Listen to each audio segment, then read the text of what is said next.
Everyone, on behalf of the Finnish Composers Society, I wish you a warm welcome to this event entitled Fundraising and Triple Glazing, Supporting Yourself as a Composer in Finland. The event focuses especially on the point of view of the composer of an international background or whose working language is not Finnish or Swedish. To this event, the event will be in English. The event starts with 4 presentations that map out the horizon of possibilities and opportunities that are available for a composer based in Finland. To start off, myself, Lauri Supponen, and Sid Hille, we will present an overview of available grants and support networks. After which we are happy to invite Paula Livorsi from Katalysti ry to make known their work for the benefit of a stronger voice for the international artist community in Finland. At the end, the chair of the Finnish Composers Society, Antti Auvinen, will shine light on the work of the society itself. Just a small technical thing, if you have any questions, raise your hand and wait for the microphone to be taken to you, so that our friends who are streaming this live all over the world will hear what you say. Right, so my contribution to this series of talks this afternoon is an overview of support networks that are available for a composer based in Finland.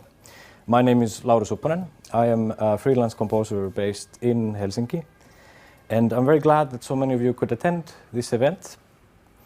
Thank you to the Society for Finnish Composers for making this possible, for having me here. And right, so I will continue by presenting you an overview of the main support networks that composers working in this country have access to. I've now said that 3 times, so now you know what I'm talking about.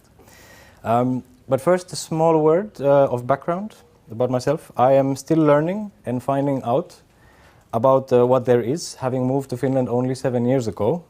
I grew up in Belgium and I had just received a degree from London when I came here in 2011. I had some pieces I had written, I was writing more, and I was eager to know what there was happening in Helsinki and the rest of the country. I didn't really know anyone until I came here and had very few Finnish friends to start off with. But in 2011 things started happening very quickly. I went first through the application to the Sibelius Academy and met some people there, of course. Joined Korvat Auki, Ears Open Society, more about that later, and did my civil service as what is now known as Music Finland. I came to realize that a lot of the information on what are the opportunities for a composer in Finland, be it whatever stage of their careers and background, was very dispersed. There wasn't one place where you could comprehensively get all of the information. There was an air of expecting everyone to already know all of it. Reminding people of applications for grants and festivals seemed to be almost embarrassing. So let me attempt to present an overview. We have a great number of organizations whose primary task is to support artists of various fields by way of advising, consultation, or through organizing performances of works. I'll start with a few obvious ones and move on to the less obvious territory. And as I said, I will focus my overview on contemporary music. Music Finland, also found under this very roof, just down that corridor, is built on the former Music Information Center. In this vein, like its counterparts all around the world, it promotes music. And of course, Music Finland promotes Finnish music. All genres of music, through their extensive library, although their extensive library of scores and CDs is especially oriented towards contemporary music.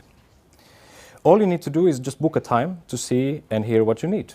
They also provide information to the greater public, but also to the professionals. And to quote Esa-Pekka Salonen, they know everything and are very helpful. So please utilize their knowledge about how the scene works. They send out regular newsletters and applications and events, such as seminars and workshops that are directed at music professionals. Their talks are very informative. And they specialize especially on building international networks. A professional composer of score music may apply to be distributed by them and become a client of them. And then they also offer consultation and planning advice for reaching out to the international scene. They also hold these open networking trips that you can apply to. They had one in 2013 to England called Lenton, and another one in 2017 to Germany. So, This year to Oslo. and this year to Oslo. To Ultima Festival, yes. So it's ongoing. Teosto, who is welcoming us all here in their facilities, is the Finnish authors' rights organization and has an extensive database of knowledge on legal issues relating to composers' work. If you have anything of the sort, Teosto is the one to ask, alongside, of course, the Finnish Society of Composers, who also have a very wide knowledge of the matter. Same as Music Finland, Teosto also has a foundation that gives out grants. My colleague Sid will then come to this in the next talk. So, moving on. Grassroots organizations, unlike the aforementioned ones, are volunteer-based. What all these have in common is that their organization looks like the people who are involved. They are always on the lookout for current activists and are very eager to have people working with them who have visions and ideas. They tend to be formed of the youngest generation of composers, but none of them have an age limit as to who can be involved. I'll start with Helsinki. Roughly there are two, Ään and Lumo, and Ears Open. Ään and Lumo is roughly for sound art and Ears Open for score composers. Though this divide has been broken many times in the past. I myself have been actively involved with Ears Open, or Korvat Auki, and know a few people from Ään and Lumo. Ään and Lumo brings in sound artists and improvisers from all over the world to play in Finland, and they organize events where Helsinki-based sound artists may perform. They don't have a specific space they always perform in, but most of the performances are usually centered around Kallio. Now, Ears Open, which many of you will know, is a number of things. It firstly acts as a support group for young and upcoming composers or composers who are starting their careers. For a time, it was even considered the student union of the Sibelius Academy composers, but recently its profile has widened to include a great number of young artists across disciplines and people from outside the schools. Ears Open also has a very important standing collaborations with big festivals such as Time of Music and Musicanova. When I was active, one of our main pursuits was to form an improvisers orchestra, Korvat Auki Ensemble, and this year's big project was the many concerts that made up the 40th anniversary. So it changes with whoever is part of the organization at any given time. This is important. All of the opportunities are subject to a democratic call of works or call of scores. All you need to be is a paying member. I think it's 15 euros a year. And you also get RSO, Finnish Radio Symphony Orchestra tickets for free whenever they're available. They also send out a very informative newsletter about current calls for works all around the world. So these are in Helsinki. A similar role in Tampere occupies a society of musicians and composers called Tampering. They were founded a few years ago by students at the Tampere University of Applied Science, where they had a composition program, and they still do, in a way. They organized portrait concerts devoted to one or two composers from Tampere at a time. To this end, they formed a 17-piece ensemble called Tampering Ensemble. Their main event is the biennial Tampering Festival, which was held in 2017 for the previous time. They've also collaborated with international musicians and artists. And I know many of you have been involved in these organizations and have a lot of information about what they're doing right now, so we'll come back to that when we're having questions at the end. In Turku, there is a small community organizing a yearly festival called Whatever Works. It runs for 3 to 4 days in early spring. This year it was on from the 8th to the 10th of March. The people involved are generally music students or young people involved in the contemporary music in Turku. So, how to join in their fun? Simply write an email. The contacts are actually available very openly on Facebook and the internet. Tuomas Salokangas from the Tampering organization even especially outlined in a lovely letter he just sent me that they welcome all languages and people of all ages to join their crew. And quoting Liisi Uusitalo from Whatever Works in Turku, who's one of the organizers, "We are only just starting, and anyone interested can join. The contemporary scene in Turku is relatively marginal, but we always get a bar or a concert space filled with people. The musicians have been very eager to partake. We've performed works by composers of all ages. The festival also offers composers at the brink of establishment an opportunity to being heard." That sounds pretty good to me. Festivals work in a slightly different way. They do usually have an organization behind them which you can join. But artistic and curatorial decisions are almost always made by one artistic leader or a group of artistic leaders. They decide what they will play, and if you want your music to be played, it's up to them. There are, of course, a few immediate exceptions. Suvisoitto in Porvoo has for over 20 years had a composition course for composers of all ages and backgrounds, and indeed coming from all around the world. Säveltäjien is the name of this organization. As part of the course, you receive a performance of a new work of yours at the festival. Same goes for Time of Music in Viitasaari. They have several courses every year, ranging from improvisation, contemporary composition to instrumental techniques. All courses end with a performance of a new work, often by a leading contemporary music ensemble such as Nickel or Quatuor Diotima. Both take in applications every year based on CV and portfolio, sometimes also a motivation letter. Also, Uuden musiikin lokakuu in Oulu has recently organized workshops and courses. This year it's a microtonal workshop with Mikro Ensemble and Juhani Nuorvala, and the same ensemble was in residence in Kuopio with the Pasi Music Festival and Sampo Haapamäki. Also, it is possible to have a work performed, for instance, at the Musica Nova Festival and Time of Music Festival through Ears Open, Korvat Auki. They actually have a call open for a Pansonic tribute for electroacoustic collaborative works for the next Musica Nova. The deadline is the 7th of September. So if you want to join, simply ask to join their organization, pay the membership fee and send in a piece. Or a project plan for this particular project. There are a lot more, of course, and they don't end here. In Finland, it's a lovely exception in comparison to many bigger countries that all classical music festivals program contemporary pieces. Be it Meidän festivaali, Crucial Week, Lieksan Vaskiviikot, Mäntän musiikkijuhlat, Sysmän suvisoitto, Savonlinna Opera Festival, Naantali, Kemiö, Kuhmo, Nurmes. And concert series devoted to contemporary music, such as Tulkinnanvaraista or Klang, take place in Helsinki. All orchestras commission new pieces yearly, and the big question is how to be one of the composers being performed by them. That's a big question that we'll come back to. Let me just for a moment cross the border. There are two important pan-Nordic festivals, free to apply immediately when the call is announced. There's Nordic Music Days for everyone, and Ung Nordisk Musik for students and composers under 30. The UNM call is now in May to June. The next applications is for the 2020 festival in Tampere. Nordic Music Days varies. I'm not sure if the next call for Nordic Music Days in Bodø in 2019 is already opened. I don't think. It's not open yet, no, but it soon will be. Yes, it will be in November next year. Yes. Yeah. So it will be open soon, I imagine.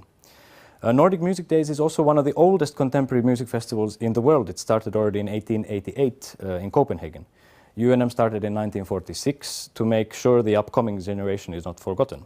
And actually this year's festival was last week in Bergen, Norway, and this was the 72nd festival.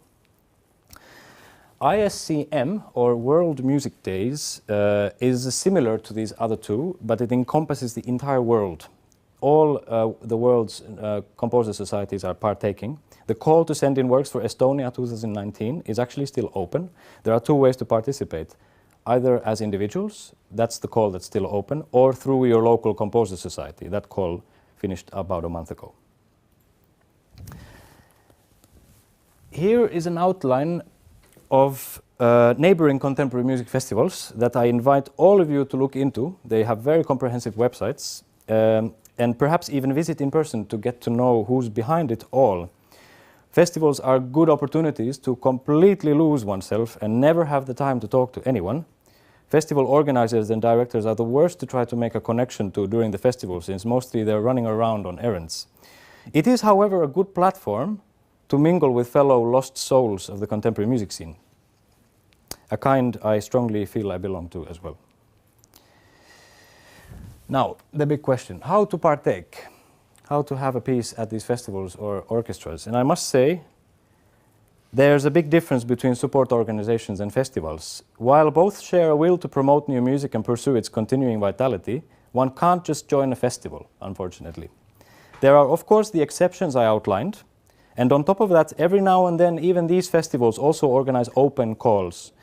One needs to keep them close and stay tuned and figure out what they have on offer at any given moment. Concert series and orchestras are led by artistic leaders and often working groups with performers themselves, as well as producers. The question of how to be included on their lists when they meet to decide who to program is a very difficult one, and I must say I'm a little bit lost for words here. One obvious asset to this end is, of course, visibility, having a publicly available CV, work list and website, so that it's easy to stumble across you. As we know, that is not the full picture. That is not enough to get a performance. Artistic leaders and groups tend to research people they will have already heard about. How? For instance, through performers, through the jungle drum, through seeing a piece being performed or reading a review. The more scandalous, the better. There is only half of the talk that the composer themselves can instigate. I believe that the other half seems to me to have to be done by someone else, such as a performer or an ensemble that you know. It is generally easier to get in touch with a festival or an ensemble as a performer or as an ensemble, through an ensemble that the composer is already working with or that have composers work in their repertoire already. Then a composer's chances to get something played on any of these festivals greatly increases. Many ensembles are also regularly called to do a concert at any given festival. I'm not going to list here all of the great ensembles that we have in this country. There is simply not enough time to go through all of them in the detail that they deserve, bringing out their various profiles.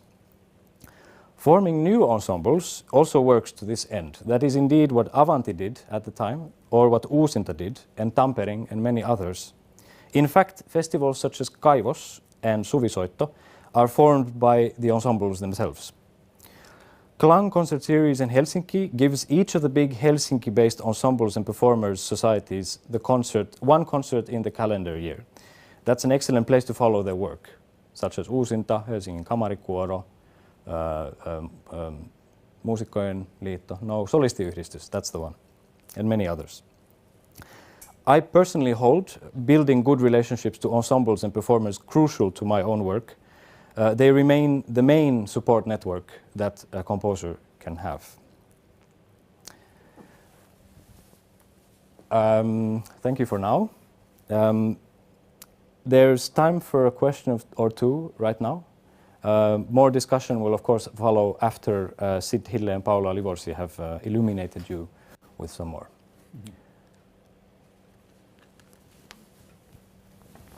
Urgent question.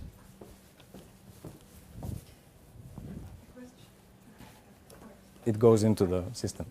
A question about these ensembles and performers that you were saying, but many ensembles have also, again, an artistic director leading them. So it's not just to connect to an ensemble that easy either. Or what do you think, Lauri? I consider a bit connecting to ensembles is a bit the same thing, like you were talking about festivals. Or what is your opinion? You're absolutely right. It of course depends on the ensemble and the artistic director. Some are really hard to get in touch with. Some are positively always somewhere at the end of the concert to talk to and are eagerly finding out what people are doing. But the ensembles have the added asset of actually having individual performers that you know or can talk to, and then they play with this ensemble, and what the performers think is good music, what they're interested in, is always something that the artistic director takes into account. At least I hope so. And a question, do you think, for example, writing to artistic directors would be a good part solution? What do you think? That's a big question. something we need to probably address later today, what would be a best way to go about it. There are, of course, I've also had mixed experiences of people who have been very eager to engage in dialogue and then looking for opportunities, and then because of some money matters or something, it just hasn't happened, but they're still open to dialogue. And others, it feels somehow also, the feeling of being embarrassed to having to like constantly push for your pieces being played is also something that is very hard to bear sometimes, personally.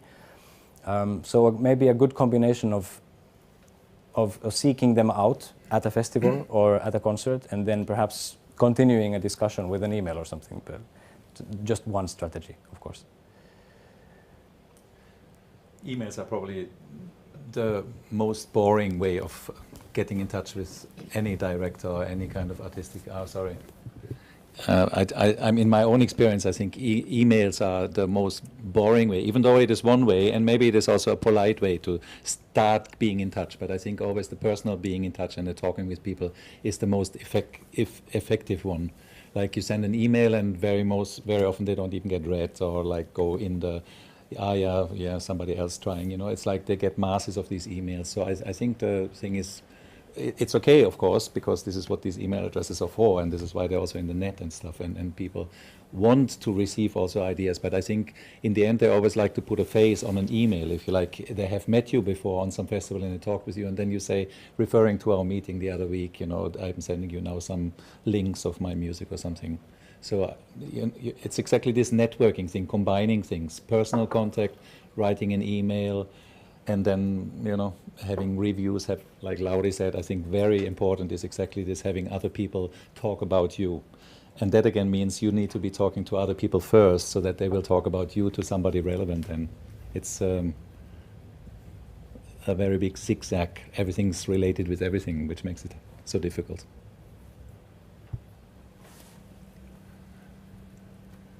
If there are no more questions right now, we'll come back to this after the talks. Thank you, everyone. Great.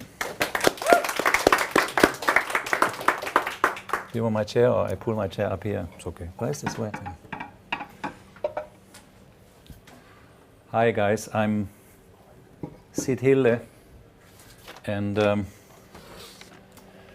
this is now about the grants, the money. I'm the money person. So if you need money, come to me.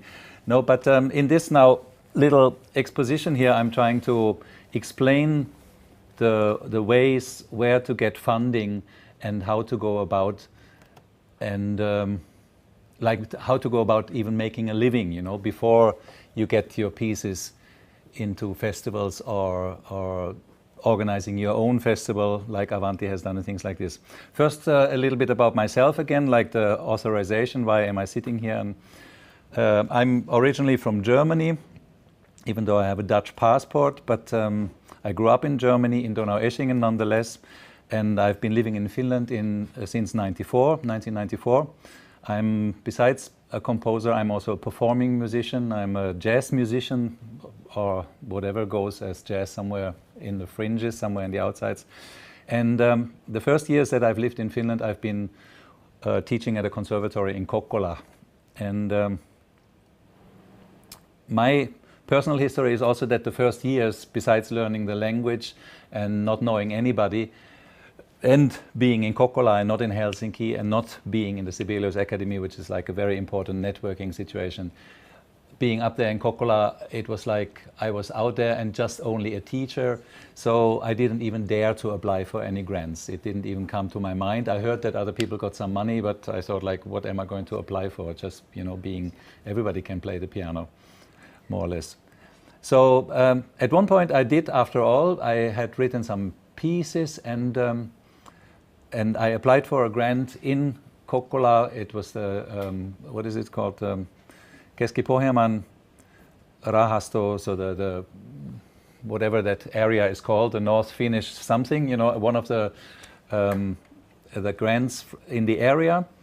And that was my first working grant. I got some money that was enough for me to compose for 3 months and to organize the first performance of the piece I was supposed to compose. It was at that time 30,000 marks, which is about like then 5,000 euros, which was like incredible. I took some months off from teaching, and actually after that I never looked back, because I realized that this is what I want and what I have to do. So I quit the teaching job, and I became a full-time composer and performer, musician. And since 2001, and here's now the authorization bit why I'm here, maybe to talk about grants. Since 2001 I have been granted 88 grants in 17 years, so that makes an average of like 5 or something, I suppose, is it? Something like that. Per year. I looked also in the last 3 years, I'm applying per year about for 20 to 28 or 30 grants, and usually I get from 2 to 6. So this, as you can see, this is like, besides being a composer and a performing musician, I'm also a grant applier. This is like my half my job description. But this is the way to go about. This is, I mean, and also these grants are not just like working grants, which for most composers are the thing you need to get, but they are because I'm a performer, and then I'm also organizing concerts and I'm on tour, and so there's all sorts of grants included there. There's even, you know, tiny grants. Sometimes the smallest one I got, I think 3 or 4 years ago, for a record I produced, and the record cost me 6,000 euros, and I got a grant of 200 euros. Thank you very much. Nonetheless, it was some money, and I took it, of course.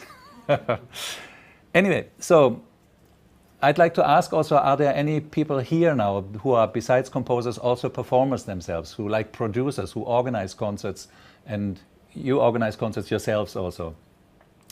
Because the grants you can apply for in Finland, and this is like, I mean, basically it is incredible that we are here in Finland and there is so many grants available. Like, I don't even want to think about what the situation would be if I still lived in Germany, or even in Holland, where I lived in between for 10 years, and where I studied, and it is really disastrous. I don't know how anybody would be surviving.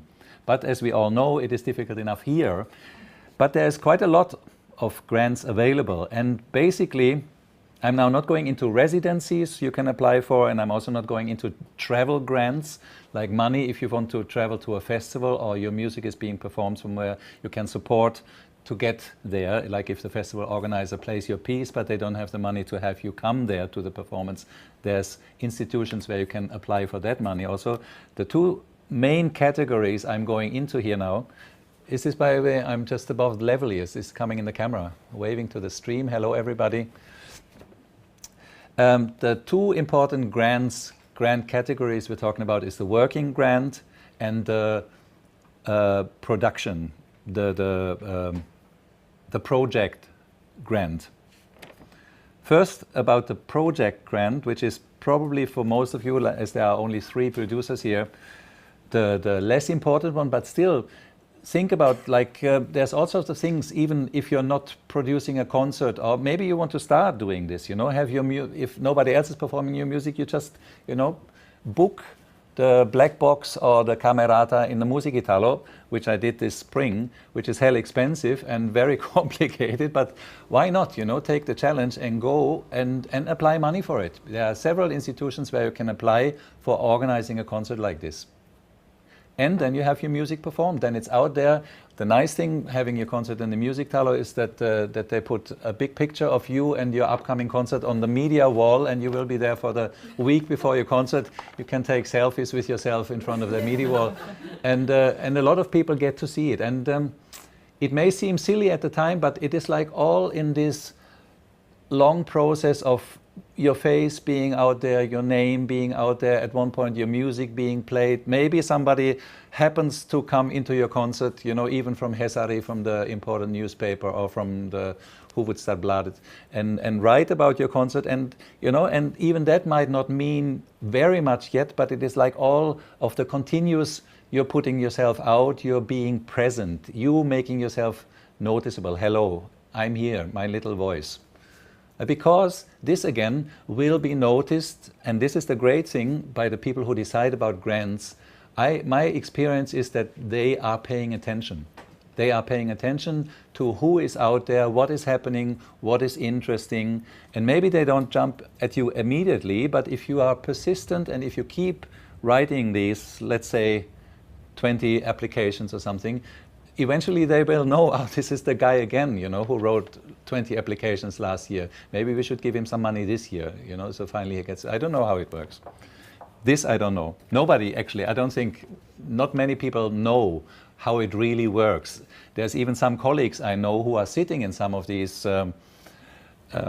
decisive commissions, and even they don't really know how in the end it works. They just give their opinion, like their expert opinion about, you know, this and that, and maybe this could be good. But in the end, how the process, it is a mystery really. And also these experts change from year to year, so which is great. On the Finnish Cultural Foundation, for example, they recommend that if you don't get the grant this year, apply next year again, because there will be other people deciding. So it is, they also want it to be very personal. If some guy thinks like, hey, this is the new talent, this is the voice we haven't heard yet, you know, maybe it's not the guy who is thinking this year yet, who is the decisive person, but maybe the one next year. So keep writing these grants, these applications.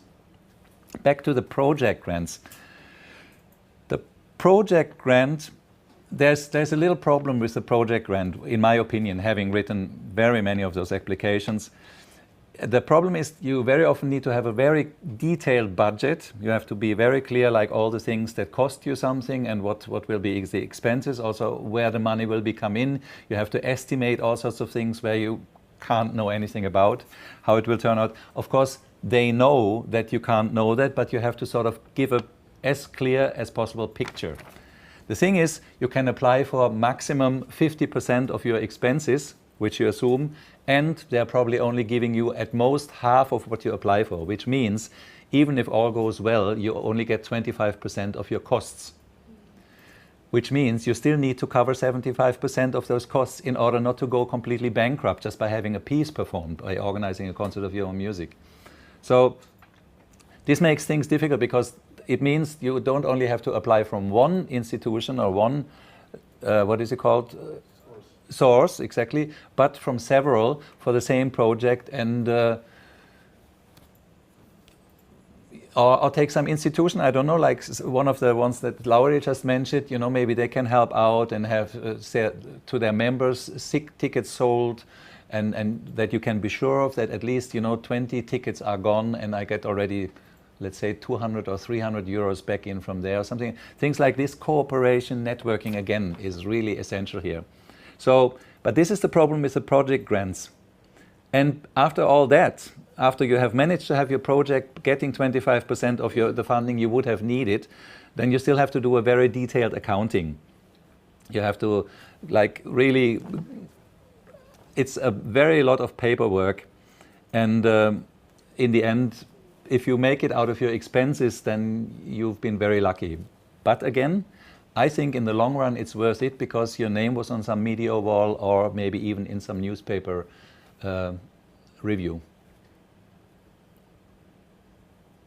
Important when you apply for a project grant is also, and that is something I have forgotten myself for many, many years before I understood it, is remember to also budget your own work. You are the producer of that concert, so you need to be paid. Even if in the end you don't get paid, probably because you don't get enough money to fund the concert, but it needs to be in the budget, and that can be the part of the budget then that doesn't then get funded, but that's only your own work. Still, you don't have to pay anybody, you don't lose any money.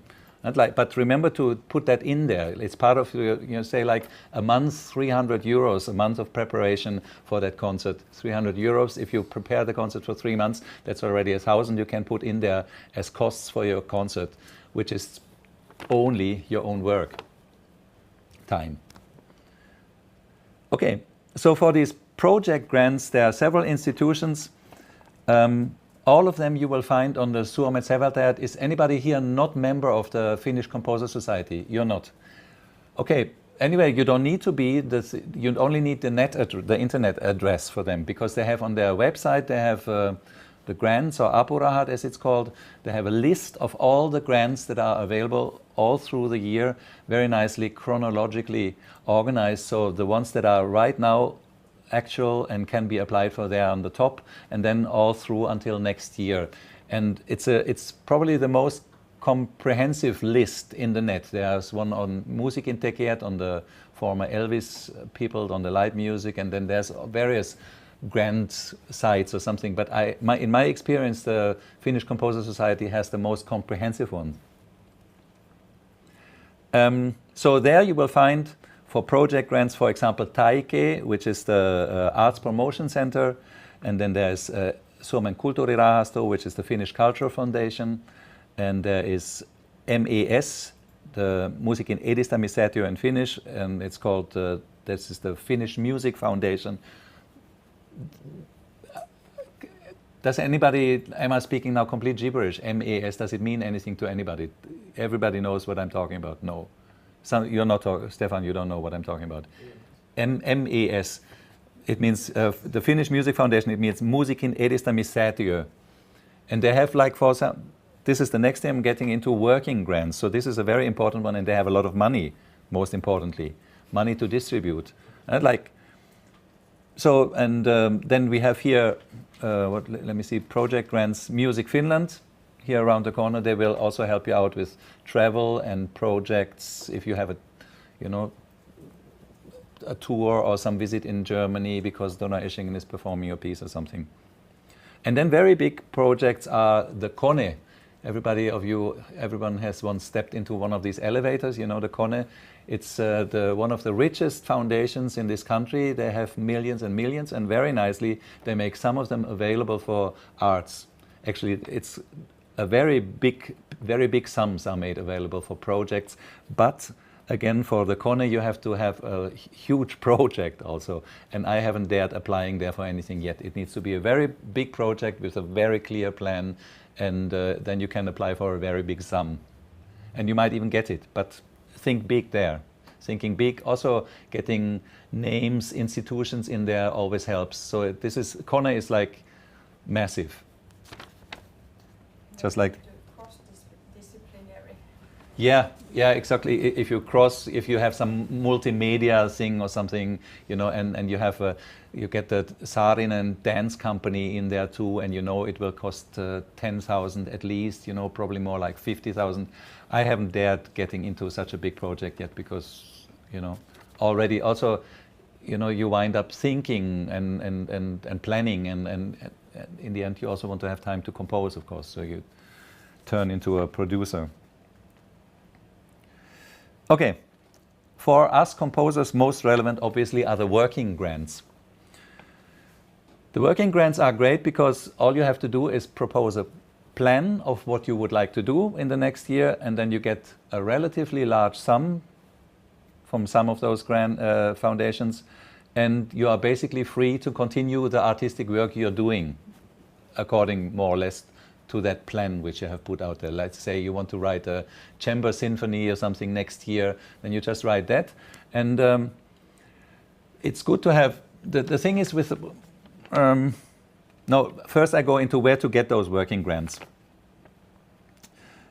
Again, check the Finnish Composer Society, and there you will find SKR, Suomen Kulttuurirahasto, this is the Finnish Cultural Foundation, Taike, which is the Arts Promotion Center, MES, Musiikin edistämissäätiö, or Finnish Music Foundation. Then the society, Composer Society themselves, there is the Sibelius and Madetoja. Sibelius is in fall and can be applied for in fall. I think this is coming up now in November, if I'm right. Is it, Maisa? Sibelius Rahasto? November? The end of October. End of October. And Madetoja is in February. End of January, okay, sorry. But anyway, you find all that information on the website of the Composer Society. And then there's Teosto also here. Teosto for score music, basically, but I think these scores can be pretty small. It can be like, you know, string quartet. You can apply for smaller score works, but it is basically, it's called partituri tuki. It is supposed to be like score compositions. So not just, they don't give out money for a song with 3 chords or something, which is anyway not what we are talking about here. Then there is Vihuri, Jenni ja Antti Vihurin Rahasto, the Vihuri Foundation. They have also grants for a whole year. And then Kordelin, the Alfred Kordelin Foundation. They also, there you can apply for grants for a whole year. And now for a whole year, meaning that I think Kulttuurirahasto, the Finnish Cultural Foundation, is nowadays 24,000, which you get for 1 year of work, minus the obligatory, you're obliged to take a insurance, what is it? Mela. Yeah, Mela. But what kind of, is it a health insurance or is it a something? Or pension funds. It's a pension funds, I think. Anyway, out of these 24,000, which you may get, 4,000 basically, more or less, will go into that pension fund. So what you have is left is 20,000, which is not bad, as probably most of you will agree also. 20,000 a year, this is something you can really then start working, because, you know, like that's close to 2,000 a month to be living on. For a student, that is a hell of a lot of money, and for a family person like me, this just basically covers the expenses, and if you have then a little few more gigs here and there, then you can make it pretty okay. So these working grants for a whole year, this is of course where we're going for, where everybody is hoping for. And with some of the institutions, Vihuri and Kordelin, they give for 1 year.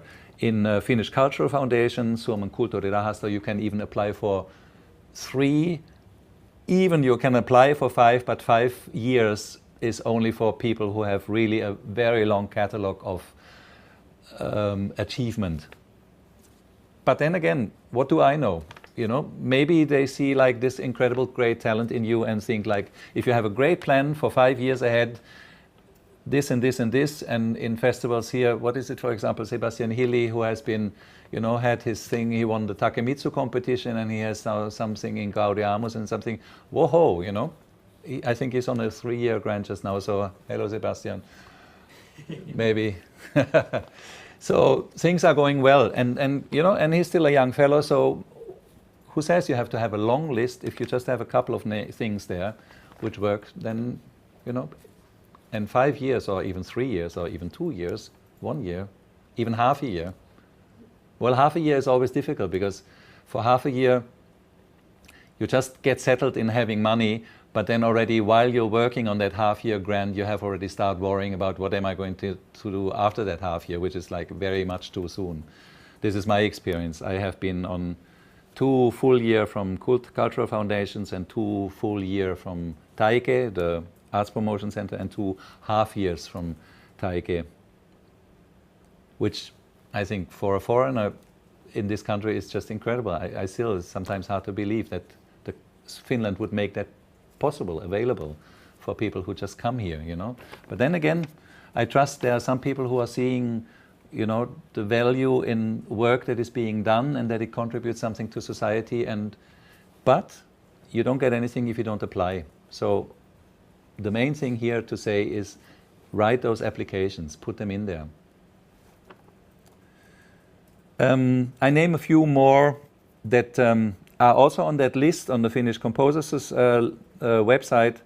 There's Öflund, Lehtinen, and then city grants like Tampere Rahasto and Helsinki Kaupungin. So Helsinki also makes some money available every 3 years or something for contemporary music, and then in turns 1 year for dances, and then in the next year for light music, jazz or something.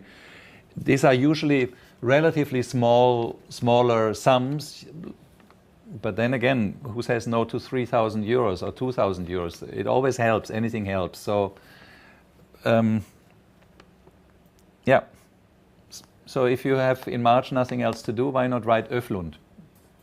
You know, it takes 1 afternoon or day out of your schedule to think of a clear-cut project. The thing is, filling out these applications, and here now comes the success recipe, the recipe to be a successful applicant for grants. Again, the more you apply, the more there's a chance that you get a grant.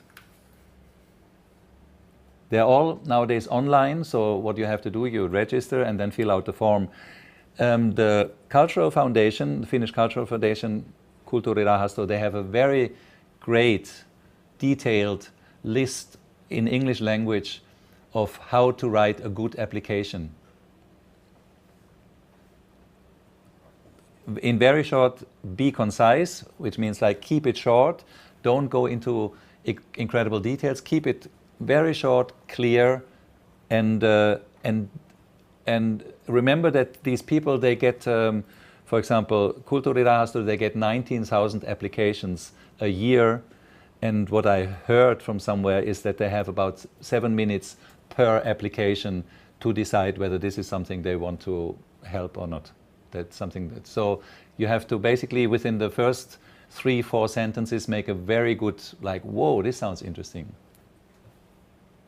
And it's not necessarily your name, you know, and don't start with, I have done this and this and this, and I also have done this and this and this. Start first with what you want to do. What is your project? What are you interested in? Then you can also mention, because I have last year done this and this and this, and all these projects have been very successful, so I think this will be great in 2019.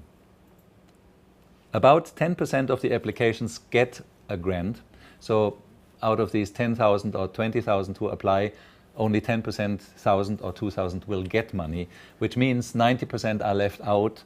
And most of the time, we are in that 90%. Because, I mean, obviously they can't give everybody all the money all the time. But don't be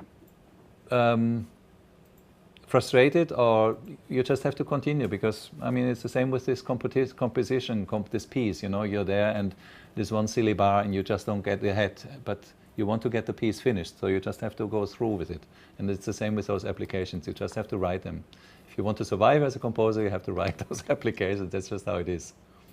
Or you have to have a rich aunt, or marry rich, that's also possible. In the olden days, find some duke or some king or something who wants to support you. Okay. Yeah, like I said, on the Cultural Foundation side, there's a very nice description of the evaluation process, of how they decide, and what I just mentioned, that it's a changing group of experts who are giving their perspective.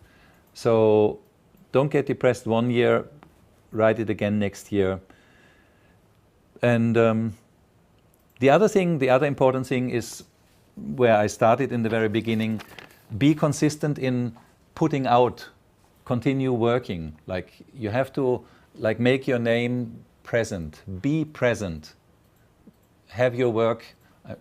This is where we're getting back to Lauri's things. Have your work played, or if nobody plays your work, get your work, play your work yourself, you know, or get best friends with Usinta or something, you know, and say like, hey guys, you know, go to the pub with them after the concert and talk with the people, and then, you know, that they know, they put a face with a name, and then maybe one of the guys listens to some of your stuff, and then they talk to the other guys in the ensemble and say like, hey, this is actually super cool stuff, this is like really weird, or like really very interesting.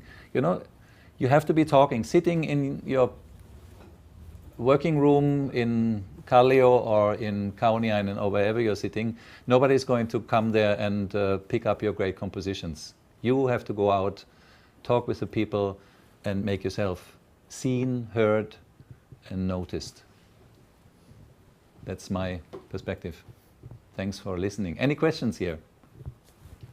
Yeah. Stefan, take a mic. So let's try to make example. Let's say I have a room in Berlin that's free. I want to have Finnish musicians playing one of my works and Finnish composers. How do I apply for a grant? Who is my partner? Or what is it? Is it a Yeah, that's a very good question. Is it interesting? I think it's absolutely. Berlin concert is wanted. You will have a very long queue of Finnish musicians who want to come to Berlin and play Finnish music there. Yeah. So definitely it's interesting, and it's also interesting to the institutions because they want Finnish music to go outside of the country, to go to Berlin and have it played there. So there's Music Finland here is the first one. There's Taike, I'm sure would support this. There's Kulturirahasto, the Cultural Foundation probably would support this. Also get in touch with the Finnish embassy, the Finnish Cultural Institute in Berlin. They might help you. Yeah, I had been there. This is a little bit embarrassing to go there. Hi, I have a room. Would you like to support this kind of concert? No, it's not embarrassing. You have to get be over embarrassing. Embarrassing is not a word in our vocabulary anymore. Being a composer is embarrassing because, you know, like some people might think this is like postmodern crap, you know, and why are we alive anyhow in the first place? You know, this is not embarrassing. We are contributing something to the world that is relevant and that is very important, and there are some people out there who are really waiting for people like you to organize that. And even, I mean, they are sitting there and they have to decide who they give support or how do they spend their time. So they might at first sort of, okay, who is this now? And it might take a moment, but don't be embarrassed. Thanks, yeah. Yeah. Next. What about the language of application? Please. Yes, great, very good question. Actually, we have had a few meetings recently, and in the Finnish Composer Society, and went through the whole list of these grants. And not only that, we checked their websites and called up the people who are in the decision, making these decisions, whether it is okay to write the applications in English language if you're not a Finnish or Swedish speaker. And with pretty much all of them nowadays, their website might already be in English and the instructions, and even if not, you can write in English. There's a few exceptions. There is, for example, the Svenska Kulturfonden, the Swedish culture funds, which is basically for the Swedish-speaking part of Finnish society. So they make a point that it also, of course, everybody is welcome to apply for something, but as it is directed at the Swedish-speaking part of society, there will be and has to be some Swedish-speaking person in the work group, so the application should be in Swedish also. And then I spoke also with people, for example, there's smaller sources like the Friends of Switzerland and the Friends of, there's various friends, you know, like of very small countries, and which is great, you know, because they help. I forget now which one is which. There's friends in Switzerland, there's Friends of Finland, and in Finland there's Friends of Switzerland, and one way or the other they help performers come to the other country. I think if you're here in Finland and want to organize a concert for Swiss people, then you have to call there. But they speak English on the telephone, but they would like you to write the application in one of the language of Switzerland, which is either German, French or Italian. Assuming that in the work group, anyhow, there will be somebody speaking the native language there. But all the important ones, Taike, Cultural Foundation, what is it called, the Arts Promotion Center, MES, all of them you can apply in English. Yeah. Paula. I don't know, does this work, like the microphone? Ah, yeah, you have a mic already, yeah. Yeah, maybe it probably works. No, I wanted to say, because we noticed also with Catalyst that in Taike, isn't it, it's allowed to apply in English, but the form is currently still in Finnish. Yeah. So, which yeah. doesn't always help. And in Finnish Cultural Foundation, I think they recently wrote that the project, at least for the research, for instance, the name has to be in Finnish. And then the application can be in English, which is a bit, but okay. Yeah. But there's instructions on their website usually. Yeah. And basically, the basic point of departure is that, yes, nowadays it is okay to apply in English. You can apply for a project in English. Like Paula said, it is true in Taike, it is still, I think the instructions are in Finnish. We have called them and, hopefully like, it will be translated. and told them, and it is underway, it is coming, but at the moment it still might be, you know, if you have somebody Finnish speaking nearby to help you with, because this is what I've experienced personally also as one of the most difficult things being a foreigner applying for these grants, is like to find out what the heck they're asking, you know, like what do they want to know and how do you put it there, you know, in just the right way that it makes sense to them, you know, like what is this question, because usually these questions are directed at one particular thing and then you have to answer exactly that, and if you then go into something, you lost already their attention. So this makes it a little bit tricky. Even Finnish speakers sometimes have difficulty with that. But again, don't be deterred. Keep going, and also writing more applications all the time.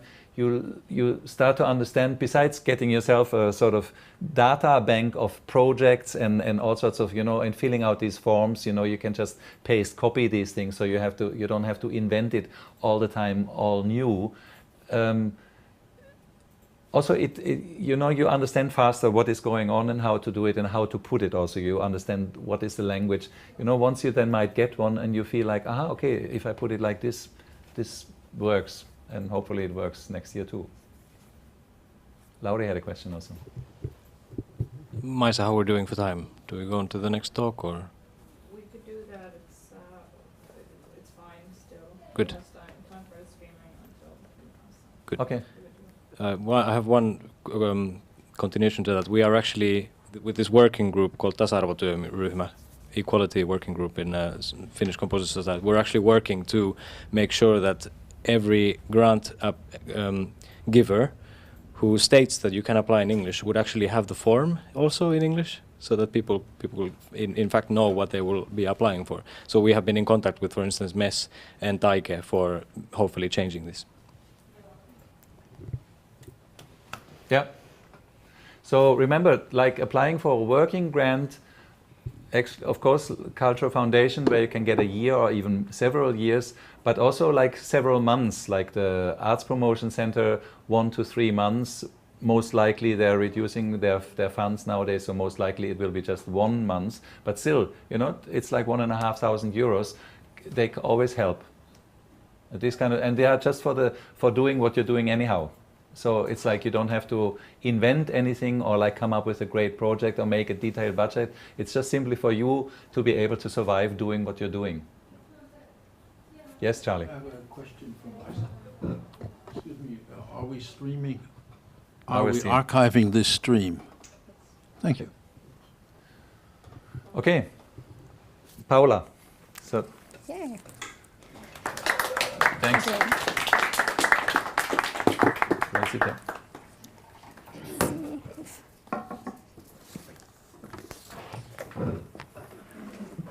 So,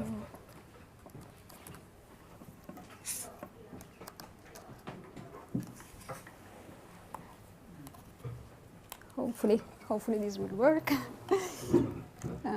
Yeah. Right. Yeah. Thanks. Okay, there. This is okay. That was the noise. I don't know. Can you see me from there? Yeah. Well, anyway.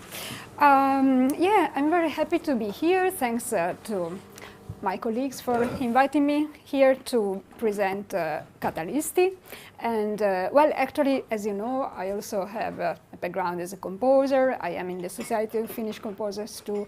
I've been here in Finland like 17 years now, and came here about 20 years ago before, so it's kind of a long experience to be foreign composer in Finland.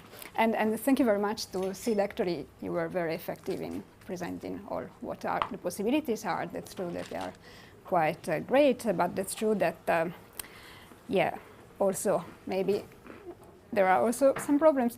Like, actually, yes, Catalysti, as you might know, it is an artist association founded 5 years ago now in Helsinki.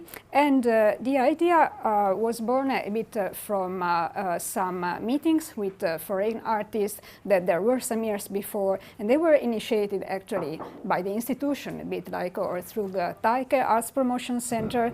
And the then regional artist Outi Korhonen, she gathered a large number of artists across Helsinki and Uusimaa, in general, the region of Helsinki. And we had quite many meetings with small presentations for every artist and so on. And it was quite useful to get to know other like foreign artists in Finland. And I don't remember anymore how I got invited, but anyway, yeah, it was also great. And I also think I have thought some years now that why not a composer or is also part of the artist community. like so. And so then back, like we were this group of founders. There was Amalala, visual artist, and now she moved back to Australia actually, and Edwina Goldstone, visual artist, and she's been the chairperson for the first 2 years. And then Marek Kluchennik, moving image performance artist, Misha Knapek, designer, and he moved out also quite soon after the foundation, and then myself, that I've been also chairperson like for a few years now, more than 3 years actually. And then Roxana Crisologo Correa, poet and writer, and Willem Wilhelmus, performance artist. And why where did this idea come from actually? It was a bit from our experience in a way, because to many of us, it's true that even though the possibilities are there and they are really great, and also at the beginning I didn't expect to have possibilities open in a way even without being a citizen of Finland, that actually now I became also a few years ago.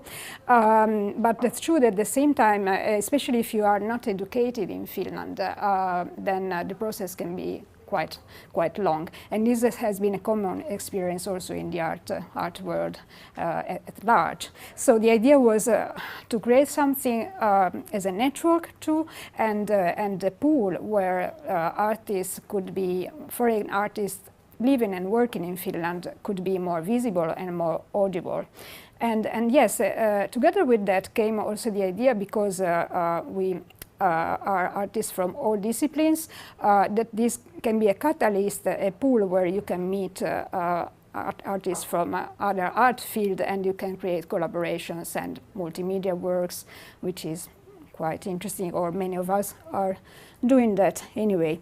And then yes, also in the beginning especially, but also regularly, we organize workshops, and we've been sharing knowledge about grants, about the regulations in Finland, like the tax word and so on, and because a lot of things are a bit complicated if you are not inside in a way, and especially what's been like a common experience, like the language is quite a barrier, or as you may notice, it takes quite many years to get to the level that you can write in Finnish, for instance, so that yes, and be active in Finnish. And then we are doing also advocacy work with Finnish institutions and with art scene, like yes, other institutions, and it's interesting. A survey done right 5 years ago, it says that there are more than 2,000 foreign artists active in Finland, and most of it in the capital, but also across the country, and I'm sure that the number is increasing all the time, and the country also, I must say, respect to 20 years ago, is already a lot more open and international, and of course Helsinki as a capital. And so who are these transcultural artists? And that's true, the definition is not easy, and the discussion has been going on already some years, but at least to be very simple, so artists of non-Finnish origins but living and working here, and also Finnish artists. We have a few that have been spent some years abroad, so they get really like a bit the experience or what it is to be transcultural, or to be like a foreigner yourself in a way. And then, but it can be seen also in a little bit broader way. Also, if you are working between different communities or willing to build bridges between different cultures. And this chapter, from my experience, I would say it's a long process, and like it can go on for half of your life probably. And well. And of course, it bears also fruits, but yeah, and so yes, maybe later we have time to talk, or you can share what you think what it is to be transcultural, and we have a lot of members actually. Like we're about 80 5 years ago, and every year we get at least 10 more, and currently we have 143 members. And yes, maybe I will say later, but anyway, I have also to say that there is no membership fee, and it was a choice to keep this open. And also, artists are generally poor, maybe we know ourselves, and so we didn't want to put barriers in that sense. And like a little bit of what we've been doing, yes, as I said, grant advice, support workshops, in the first years. Then we started to collaborate also with Kaisa Cultural Center. Maybe some of you know it is already an institution of the city of Helsinki dealing with multiculturalism and supporting multiculturalism. And then we had a Kone Foundation project between 2014 2015, to organize workshops and also do some advocacy work with other institutions and so on, and organize these kata tour workshops and informative talks that have been not only in Helsinki but to bring the idea to other towns in Tampere, Jyväskylä, and yes, for the moment. But then, for instance, we have members also in Oulu and yes, other places. And yes, and we participated, for instance, in the Year of Minorities, Taike seminar, and other of these kind of events, across the years. And yeah, this was a brilliant idea that has been going on for some years, and actually in the first years it helped a lot for the people to know each other and to meet, have actually the meeting place in a way. So it was this Katalisti Cafe, and we also wanted to find out places and spaces around Helsinki, so interesting spaces where to do art, but also to learn what it is about and so on. And actually we had for music also a meeting in Urki that was the pub at the moment of the musicians, and then we visited with these artists also the music center and the studios, and then we had in the city hall in Virka Gallery and so on, and many more. And actually, yes, that's been helpful to create this network. And we have had teams also, for instance, a cafe dedicated to sound makers and musicians, and a cafe dedicated to literature or to visual art, and yes. And then yeah, we've been organizing live art events and exhibitions too, and one important year appointment is with the International European Week Against Racism, which is 1 week in March, around the 20th of March, and so it was started by Willem Wilhelmus back then in Stoa, and it's been interesting to gather different form of arts. So because it could be performance art or video art, and also experimental music and yeah, and dance, for instance, with the group, for instance, Liquid, which gathers dancers and musicians, and they do also work, improvisation work, with interacting with each other, and so on, and yeah, and other, for instance, with poetry, sound, video art, and yes, also every year we had this, and actually the following year then I took a bit to organize this, and we had this Meet the Other. For instance, we invited Ava Grayson, you might know her, and Tuomas Ahva. They have a duo audiovisual performance called Haruspex, or this performance was Haruspex, and then yes, that year, for instance, there were musicians and dance from Senegal, Madagascar, and also performance artist from Iran, or she's a painter too, Sepide Raha, and currently she's doing a doctorate in art, yes, about and yes, and another project interesting in those years, it was the city ghettos of today, about immigrants and multiculturalism, and it gathered like different cities in Europe, and you can see it in the website. And then following year we had multiple cities with the performance Uroboro, like with Roberto Pugliese and Andrea Mancianti, and they are both educated in Aalto University and doing experimental music, quite interesting things. And Roberto is a media artist too, and at the moment he has an exhibition in Mu Gallery, if you know.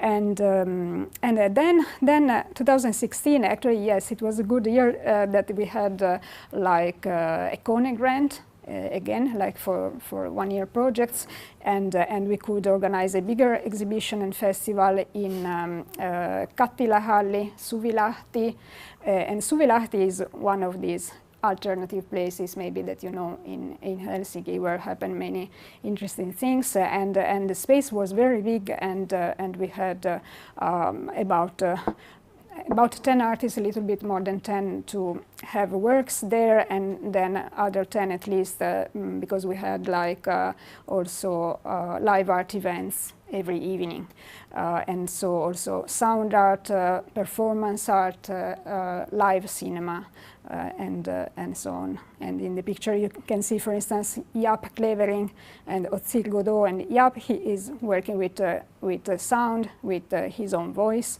and doing very interesting things.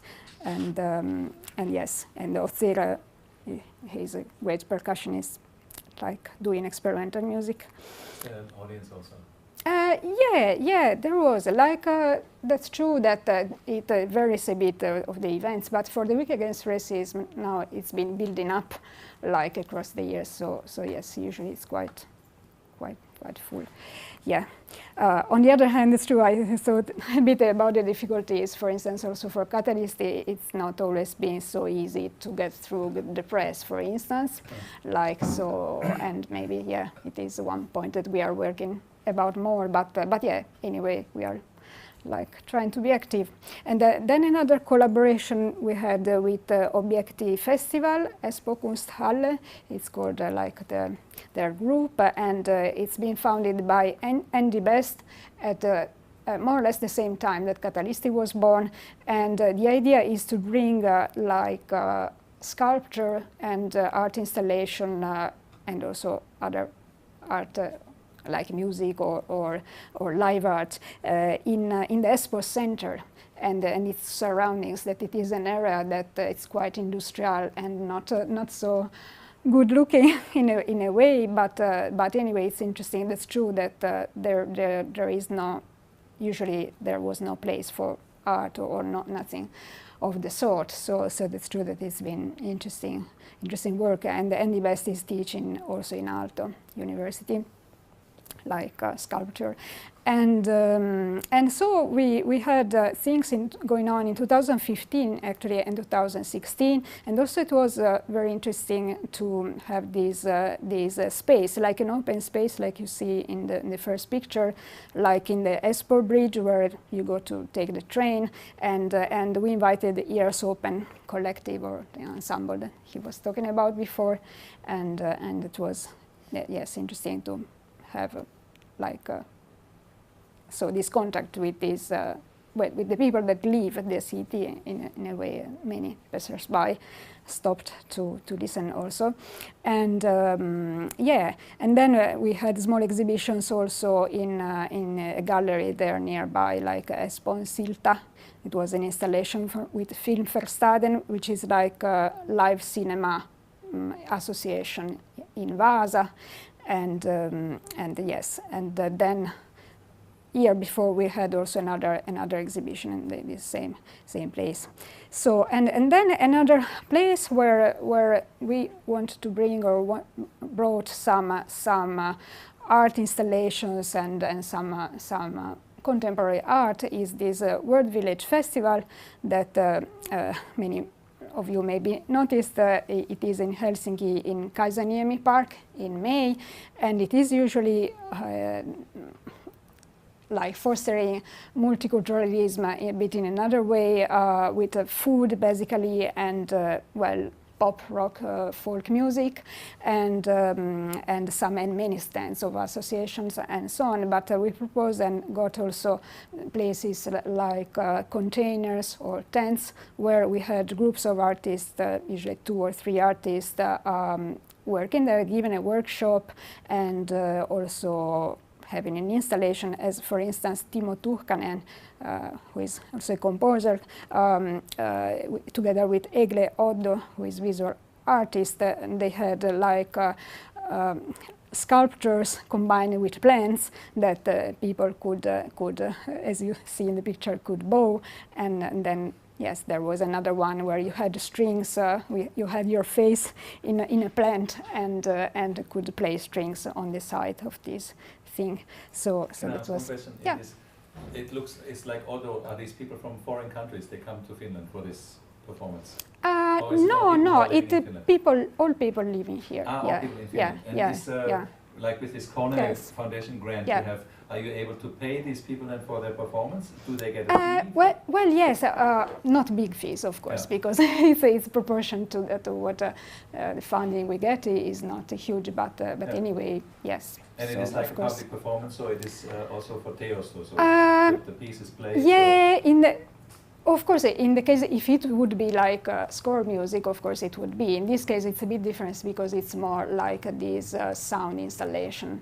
So actually, it is more the experience to produce and create the sound yourself and listen. It's a bit different thing. It's not really a composer work in that strict sense, or sense that we often intended. But it is, of course, also very valuable work. Yeah. And so then also last year we had this inclusive in Lava Klubi. It's been location here near the the National Theatre, and then also World Village Festival, again also 2 other installations, and it was especially interesting this Arca Melodum with visuals by Marek Plucenik and sound by Alejandro Olarte, and Olarte is also studying and teaching, studying as a doctoral student and teaching in the music technology department in Sibelius Academy, and it was an interesting installation. You could step in this container, and so according to the presence of the people of the distance, then you could see visuals that were from outside the container or from what happened around the container that were transformed through computer, and you had also the sound connected to it. So and then this year we had a very particular event in VHS Union Theatre. By the way, if you happen to drop by, it's a very interesting place,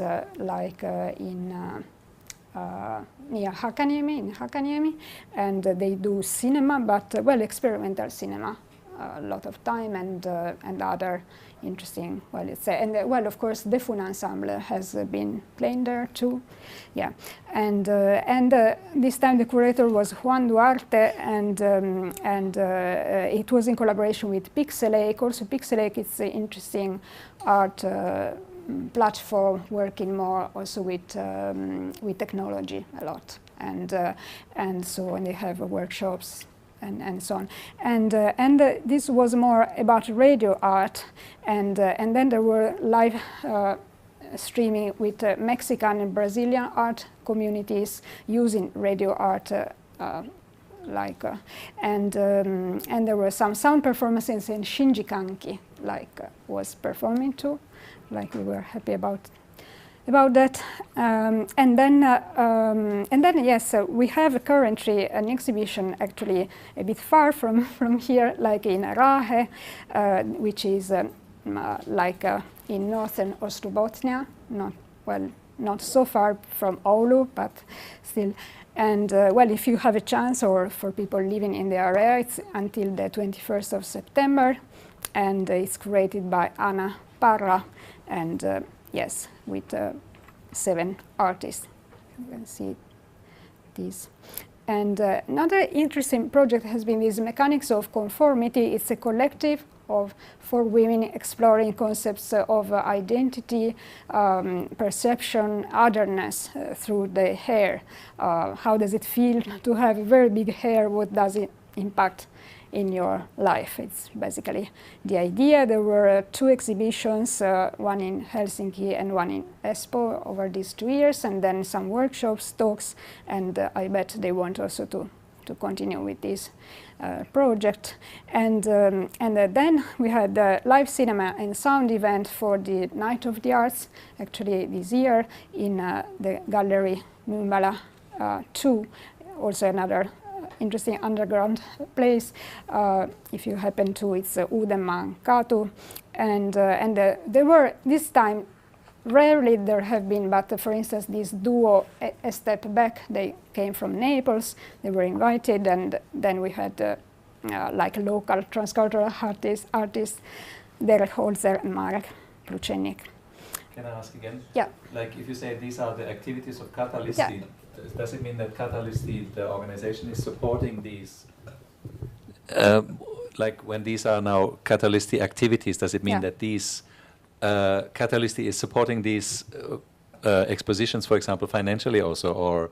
Well, yes. Yeah. We've been producing also. Okay. Yeah, that's true. Like, and then sometimes we have partners. As I will say in a moment, this upcoming event is happening actually in Kaisa, and in this case, we curated the event, or we gave the idea. But in this case, it is the thing is produced by Kaisa Cultural Center. So when we can have partners too, it's always welcome, of course. And this is in October, 19th and 20th of October, and it will be very interesting media art performance installation with Roberto Pugliese for the audio and visual, and dancer Nadia Persinen and photography, and then Jaap Clevering for also sound performance will be there, and the team is artificial intelligence, and which is quite actual team. And then at the end of this year, or a little bit later on, we are organizing a get-together for our 5 years, and also we would like to open this discussion about the concept of transcultural and what to do in the future. There will be some pop-up performances, food, drinks, so welcome. And if you want to join Catalysti, you can do it very easily. It's a free membership. Actually, we are a few composers and quite some sound artists there, and yes. So, well, you can do it online. Only thing I have to mention that there is a little bit technical problem on the websites right now for this application form, but you can send all the information requested also to our email, like this catalystinew@gmail.com, and of course you can find us also on Facebook, Twitter, Instagram, and as I said, yes, we have been collaborating with other institutions too. And another interesting point in Helsinki, if you want also to get maybe more detailed advice, for instance, about tax or about many things, issues that you may have. This Globe Art Point Helsinki, it is also a new, it gathers, it's an association of associations actually, and it is also working in the multicultural or for foreign artists in Finland, yes, and so, well. Thank you. Yes, questions? I have another one. Again about money, sorry. Okay. It's like I'm the money man. Yeah. Again, for example, now in the last one you said, it looks like Jaap Clevering had an idea about a performance. And how does the process then work? He suggests, hey, let's do this. So he puts it to the Catalysti. Actually, yes, this gives me, I forgot to tell one important thing, that is we launch quite many open calls inside the association or for Catalysti artists, and through this, for instance, we put an application to Kaisa, because Kaisa now it has a new cultural center. Actually, maybe you know, it closed the one in Kaisaniemi and it opened in Kallio. Very interesting. Leipatehdas it's called. The same place where also Sibelius Academy has something. Anyway, it's very. They have a nice hall and everything. And so yes, as association we put this application, and then the project was chosen, and so yes, that's how it happens. And we put open calls during the year. But inside the organization for members. Yeah. So that's great to so know. Yeah. Well, yeah. Anybody else? No. Then I would suggest we start the coffee machine, have a very short little break. If we still want to talk after that, I have to rush off before 6, but the main man. Yeah. So Thanks, Sid. Okay. Hello, everybody. My name is Antti Auvinen. I'm the chairman of the Society of the Finnish Composers. Hello, Lauri. Nice to see you. Small change in plans. In terms of streaming, we need to stop streaming around 1720, which already passed, more or less. So officially, I want to thank everybody, especially Office Maisa and Lauri and Sid. You've done. I've been actually watching the stream on the way here, so I was really pleased. But I will tell more about the society, some numbers, some basic idea behind the society, the small description of the history. But unfortunately, that will not be streamed. So luckily, I have audience here live. But let's still have the coffee. I would certainly need one. But yes, so officially, thanks for watching, and thanks for being here. And we'll continue offline.